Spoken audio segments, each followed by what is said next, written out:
মানুষ যখন কোনো বিপদে পড়ে, কোনো সমস্যার সম্মুখীন হয়, বড় কোনো কিছুর প্রয়োজন পড়ে, তখন আল্লাহ রাব্বুল আলামিনের শরণাপন্ন হয়, তার ইবাদতে মগ্ন হয়, তার কাছে চায়।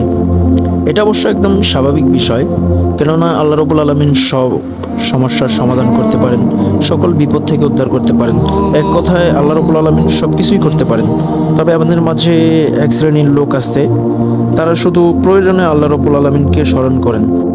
প্রয়োজন ফুরিয়ে গেলে, বিপদ কেটে গেলে তারা আল্লাহকে ভুলে যান। অবশ্য আল্লাহ রাব্বুল আলামিন কোরআনে সূরা হুদের 10 নম্বর আয়াতে বলেছেন, বিপদ কেটে গেলে মানুষ উৎফুল্ল ও অহংকারী হয়ে যায়। সুতরাং এক শ্রেণীর মানুষ প্রয়োজন ফুরিয়ে গেলে আল্লাহকে ভুলে যান। মানুষ সত্যি বড়ই অকৃতজ্ঞ। আল্লাহ রাব্বুল আলামিন একথাও কোরআনে সূরা বনী ইসরাঈলে বলেছেন।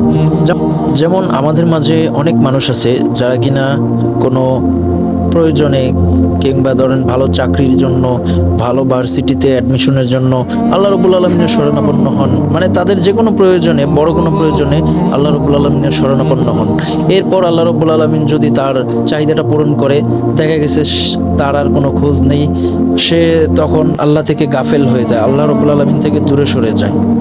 তো এইটা দ্বারা আমরা কি বুঝতে পারি, যে প্রয়োজনে শুধুমাত্র আল্লাহকে প্রিয় বানাবো, আর প্রয়োজন শেষ আর আল্লাহর মানে ইবাদত করব না, কিংবা আল্লাহর হুকুম পালনের আর দরকার নেই, নামাজ কালামের দরকার নেই, শুধু এইটা তো নয়। ওর কথা হচ্ছে আল্লাহকে প্রিয় মানেন সর্বক্ষণের জন্য, প্রিয় মনে করুন এবং তার ইবাদত ঠিকমতো করুন, এবং রাসূল সাল্লাল্লাহু আলাইহি সাল্লামের সহিহ সুন্নাহ মোতাবেক জীবনকে পরিচালনা করুন। তাহলে দেখবেন ইহকালে এবং পরকালে দুইখানে সফলতা অর্জন করতে পারবেন ইনশাআল্লাহ।